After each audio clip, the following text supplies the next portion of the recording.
There's a $1 white powder you can dust around your garden tonight that kills every crawling pest within 48 hours and keeps killing them for weeks afterward. No synthetic chemicals, no hazmat suit, no 30-day waiting period before you can eat the vegetables growing in the same soil. A retired postal worker in Vermont used it on a tomato patch overrun with slugs, earwigs, and Colorado potato beetles after every commercial spray on the shelf had failed her. She dusted it across the soil one Friday evening. By Sunday morning, the dead bodies of slugs, beetles, and earwigs were scattered across the bed. Her plants survived. The pests did not. Her total cost was under $5 for a container that will treat her entire garden for 2 more growing seasons. Her neighbor had spent $280 that same year on commercial insecticides and was still finding chewed leaves every Saturday morning. The global insecticide market is worth over $39 billion in 2026 and projected to climb past $47 billion by 2031. Bayer, Syngenta, BASF, FMC, and Corteva control the vast majority of every shelf in every garden center in the Western world. Household insecticides alone generate another $16 billion globally every single year. The average American household spends between $80 and $250 a year on bug sprays, ant baits, and pest control services. Multiply that across 130 million homes, and you see the size of the machine that depends on you never learning what sits in a $5 bag at any feed store. A powder made from fossilized algae that costs less than $1 per application and works without poisoning your soil, your pets, your children, or the food on your plate is not a product the chemical industry can sell to you for 1,000% markup. So they let it sit in agricultural supply catalogs for 190 years, while they invested billions into synthetic neurotoxins, neonicotinoids, and pyrethroids. They did not bury this powder because it failed. They buried it because it could never be patented or licensed in any way that justified a quarterly earnings report. This is the story of a 10-million-year-old fossil that ended bug problems for ancient civilizations, made a German peasant accidentally famous, and quietly outlived every chemical insecticide that has ever tried to replace it. Welcome to Forbidden Gardening. If these stories matter to you, the subscribe button and the bell are how this knowledge survives another generation. Here we dig up what the pesticide industry quietly buried. Let me take you back to where this story really begins. Around 10 million years ago, in shallow lakes and oceans across what is now Germany, Nevada, California, and northern China, microscopic single-celled algae called diatoms lived and died in numbers beyond human comprehension. Each diatom was no larger than a grain of pollen, but each one built itself a hard shell out of silica it pulled from the water. When the diatoms died, their tiny shells fell to the lake floor and accumulated, layer upon layer, century after century, until the deposits reached more than 90 feet thick in some places. Geologic forces eventually lifted those ancient lake beds into hills and ridges, where they sat undisturbed for millions of years. Ancient civilizations stumbled onto these strange white powders long before anyone understood what they were. Chinese farmers as far back as the Han Dynasty stored grain mixed with a fine pale dust that kept weevils and beetles out of their stockpiles for years. Egyptian temple records describe a similar white powder used to preserve grain offerings. Prehistoric cave painters in southern France even used pigments containing the substance, leaving traces of diatomite in artwork that has survived 17,000 years. Modern Western science only caught up in 1836, when a German peasant named Peter Kasten was digging a well on the slopes of Hauselberg Hill in the Lüneburg Heath of North Germany. As his shovel cut deeper, he hit a layer of soft, chalky white rock that crumbled in his hands like old chalk. He thought it was limestone. He brought a sample to a local mineralogist, who placed it under a microscope and saw something that should not have existed. The entire rock was made of trillions of tiny glass-like skeletons, each one perfectly preserved. Kasten had not found a rock. He had found a graveyard of microscopic algae compressed by 10 million years of geologic time. 30 years later, Alfred Nobel discovered that this strange powder could absorb 4 times its weight in nitroglycerin, transforming the most volatile explosive on Earth into a stable, transportable solid. He patented the mixture as dynamite in 1867. But while Nobel was changing warfare forever, a quieter discovery was happening in agricultural circles. Farmers who bought diatom aqueous earth as filler for fertilizer noticed that grain stored near it never developed weevil infestations. Beetles that crawled across surfaces dusted with the powder died within days. Ants that crossed lines of it never returned.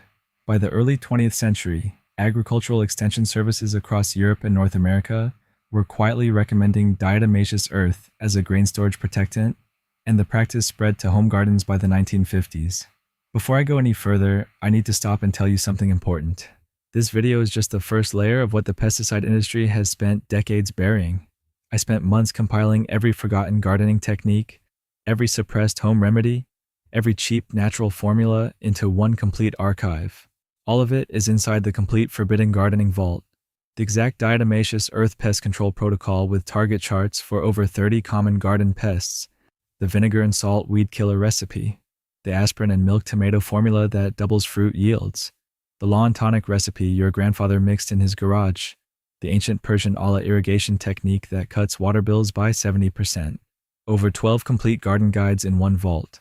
Every page built for immediate use this weekend in your own yard. The link is in the description. But stay here, because the science behind this powder is about to make every chemical insecticide on the shelf look completely absurd. Here's what actually happens when a beetle, a slug, an ant, or an earwig crosses a thin layer of diatomaceous earth. Under a microscope, the powder does not look like powder at all. It looks like a field of microscopic broken glass. Each individual diatom shell has razor-sharp edges, ridges, and pores invisible to the naked eye, but devastating to anything with an exoskeleton. As an insect walks across the dust, those microscopic edges cut through the waxy outer cuticle that every insect depends on to retain water inside its body. Once that waxy layer is breached by hundreds of tiny abrasions, the insect's body fluids begin evaporating directly out of its tissues. Within 24 to 48 hours, the insect dies of dehydration from the inside out. This mechanism is purely physical. There's no chemical pathway, no nervous system disruption, no hormonal interference. Insects cannot develop resistance to mechanical destruction the way they develop resistance to synthetic insecticides. A pyrethroid spray that worked perfectly in 2005 may be useless against the same pest population in 2025 because of evolved resistance. Diatomaceous earth has been killing the same way for 10 million years. If you have made it this far, you already understand more about pest control chemistry than most homeowners spending hundreds of dollars a year on commercial bug sprays. Subscribe and share this with someone still pumping synthetic poisons around the same yard where their grandchildren play. Now stay with me, because the money trail behind this suppression is the real story. The Food and Drug Administration classifies food-grade diatomaceous earth as generally recognized as safe, the same regulatory category as table salt.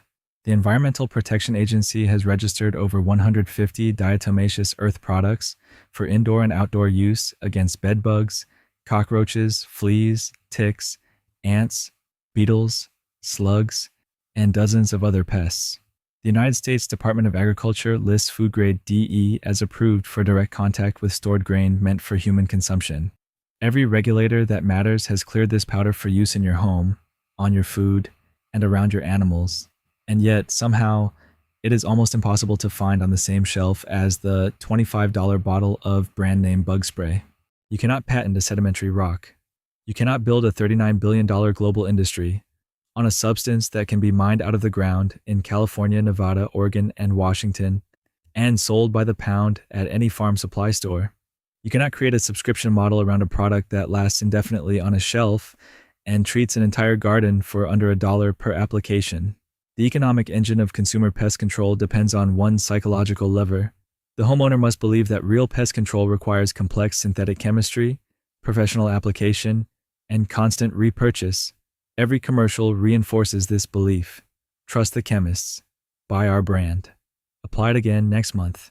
Meanwhile, diatomaceous earth kills a wider range of crawling pests than most synthetic insecticides, costs 10 to 30 times less per application, does not poison the soil, and does not show up in human urine samples the way glyphosate and neonicotinoids now do.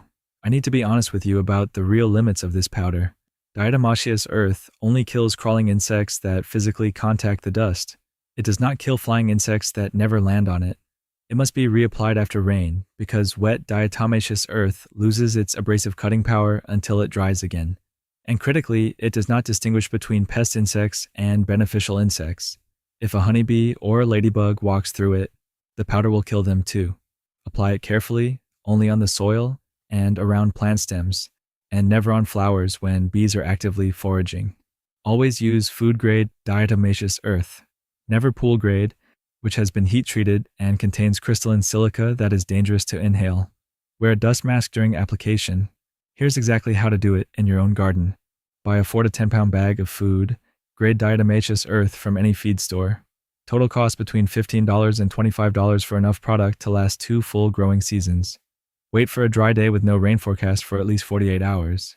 In the early evening after pollinators have stopped foraging, lightly dust the soil around the base of vulnerable plants and any visible insect trails. A simple kitchen flower sifter works perfectly. You do not need thick piles, just a fine visible coating that insects cannot avoid crossing. For slugs and snails, ring the base of each plant with a continuous line of powder. For ants, dust directly into trail lines and around nest entrances. For fleas in pet bedding, sprinkle lightly, work into fibers with a soft brush, leave for 12 hours, and vacuum. Reapply after every significant rain. Within 48 hours, you will see dead insects accumulating wherever the powder was applied. A homesteader in Idaho documented her vegetable garden online across 4 full summers using only food-grade diatomaceous earth. Her before photos showed Colorado potato beetles, cabbage worms, and slug damage on nearly every plant. Her after photos from the second summer showed clean vegetables and harvest baskets full of unblemished produce. Her total annual pest control budget runs under $20. This knowledge didn't die because it stopped working. It died because it worked so well and cost so little that an entire $39 billion global industry had no choice but to bury it under decades of synthetic chemistry advertising. Han Dynasty farmers protected grain with this powder 2,000 years ago. Egyptian priests preserved temple offerings with it 3,000 years ago. Peter Caston dug it out of a German hillside 190 years ago. Every regulator in the United States has cleared it for use in your home. And then one generation of homeowners stopped using it because a glossy commercial told them the chemists at Bayer had a better way. They did not have a better way. They had a more profitable way, and the lawsuits over neonicotinoids and pollinator collapse are only just beginning. The diatomaceous earth is still in the feed store. The chemistry has not changed in 10 million years. The only thing that changed is who convinced you to stop trusting the simplest things in the soil beneath your feet. If this vault opened something for you today, subscribe and share this video. The next vault opens soon, and what is inside is going to make every garden center in your town suddenly very quiet.